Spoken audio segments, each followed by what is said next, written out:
Maithili express की शानदार प्रस्तुति।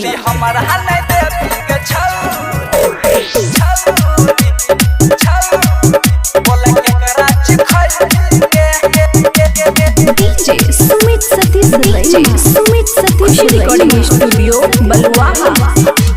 चोली पहिर में चिलालू कलर के रच से भरल छौ तोहर शरीर के।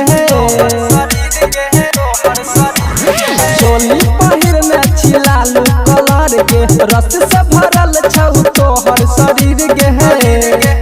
देखी तोहर जवानी मुँह में आबै छौ पानी बोले कहिया चिखैबी गे। जदि हमारा नहीं देवी गे छौरी बोले केकरा चिखैबी गे।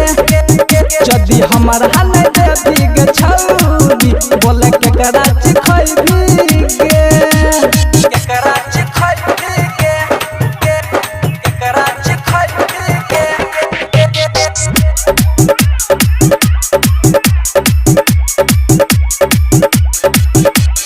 हमारा नहीं देवी गे छौरी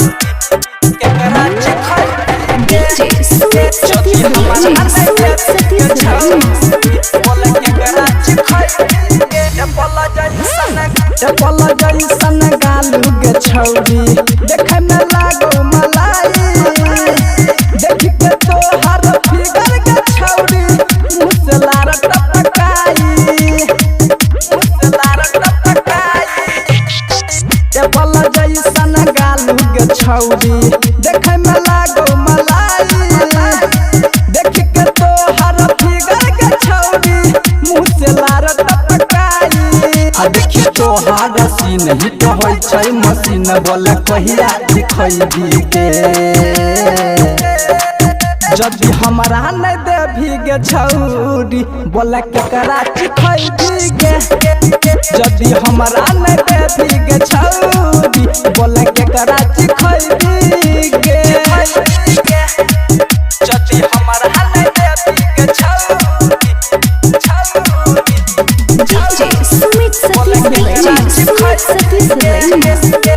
खुशी रिकॉर्डिंग स्टूडियो बलुआहा। कहै छौ अमन यकी गे छौरी हमरा से नहीं ना लड़ाई। रतन चौधरी के तू गे छौरी अपन बीएफ बनाही, अपन बीएफ बनाही। कहै छौ अमन यकी गे छौरी हमरा से नहीं ना लड़ाई।